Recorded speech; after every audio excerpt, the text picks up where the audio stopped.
نحمده ونصلي ونسلم على رسوله الكريم اما بعد فاعوذ باللہ من الشیطان الرجیم بسم اللہ الرحمن الرحیم۔ ابو مسلم کہتے ہیں کہ میں حضرت ابو امامہ رضی اللہ تعالیٰ عنہ کی خدمت میں حاضر ہوا، وہ مسجد میں تشریف فرما تھے۔ میں نے عرض کیا کہ مجھ سے ایک صاحب نے آپ کی طرف سے یہ حدیث نقل کی ہے کہ آپ نے نبی اکرم صلی اللہ علیہ وسلم سے یہ ارشاد سنا ہے، جو شخص اچھی طرح وضو کرے اور پھر فرض نماز پڑھے تو حق تعالی شان ہو اس دن وہ گناہ جو چلنے سے ہوئے ہوں اور وہ گناہ جن کو اس کے ہاتھوں نے کیا ہو اور وہ گناہ جو اس کے کانوں سے صادر ہوئے ہوں اور وہ گناہ جن کو اس نے آنکھوں سے کیا ہو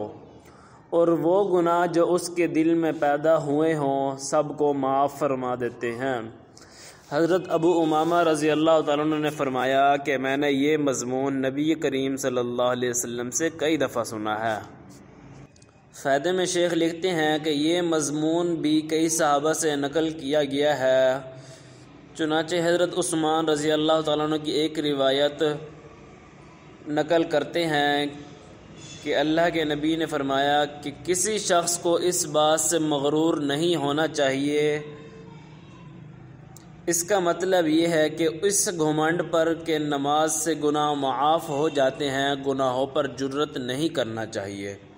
اس لیے کہ ہم لوگوں کی نماز اور عبادت جیسی ہوتی ہے، ان کو اگر حق تعالی شانہ اپنے لطف و کرم سے قبول فرمات لیں تو ان کا لطف احسان و انعام ہے، ورنہ ہماری عبادتوں کی حقیقت ہمیں خوب معلوم ہے۔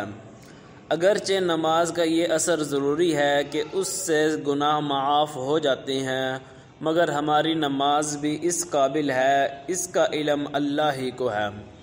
دوسری بات یہ ہے کہ اس وجہ سے گناہ کرنا کہ میرا مالک کریم ہے، معاف کرنے والا ہے،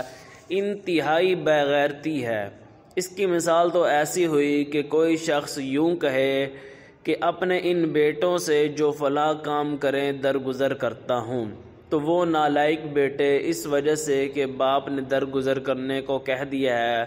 جان جان کر اس کی نافرمانیاں کریں۔ دعا کہ اللہ ہم سب کو اس پر عمل کرنے کی توفیق عطا فرمائے، اللہ ہم سب کو 5 وقت کا نمازی بنائے، اللہ کے نبی کی آنکھوں کی ٹھنڈک نماز پڑھنے کی توفیق عطا فرمائے۔ ہماری نمازیں تو بس ایسے ہی ہیں، ہمیں خوب معلوم ہے کہ ہم نماز تو پڑھتے ہیں لیکن ہمارا نماز میں دھیان نہیں ہوتا۔ ایک واقعہ لکھا ہے ایک بزرگ کا کہ وہ فرماتے ہیں کہ ایک مسجد میں ایسا ہوا کہ مطلب کہ ایک مولوی صاحب نے نماز تو پڑھائی لیکن نماز میں اب کسی کو معلوم نہیں تھا کہ مولانا صاحب نے کتنی 3 رکعتیں پڑھا دی یا 4 رکعتیں پڑھا دی۔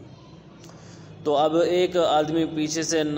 بیٹھا تھا، اس نے کہا کہ مولوی صاحب نے 3 رکعت پڑھائی ہے۔ تو لوگوں کو مطلب اس سے پوچھا کہ تمہیں اتنا یقین کیسے ہے کہ انہوں نے صرف 3 ہی رکعتیں پڑھائی؟ تو انہوں نے کہا کہ میری 4 دکانیں ہیں، میں ہر ایک دکان کا 1 رکعت میں حساب کرتا ہوں، تو ابھی میری 3 دکانوں کا حساب ہوا تھا کہ ہم نماز مکمل ہو گئی، میری 4تھی دکان رہ گئی۔ تو ہمارا بھی یہی حال ہے، ہم نماز تو پڑھتے ہیں، نماز میں کھڑے بھی ہوتے ہیں، نیت بھی باندھتے ہیں، اللہ اکبر کر لیتے ہیں، امام کے پیچھے بھی ہوتے ہیں، لیکن ہمارا دھیان کہاں ہوتا ہے یہ ہمیں بھی پتہ ہے۔ دعا ہے کہ اللہ ہم سب کو صرف خالص اللہ کی رضا کے لیے 5 وقت کی نماز خشوع و خضوع سے پڑھنے کی توفیق عطا فرمائے۔ وہ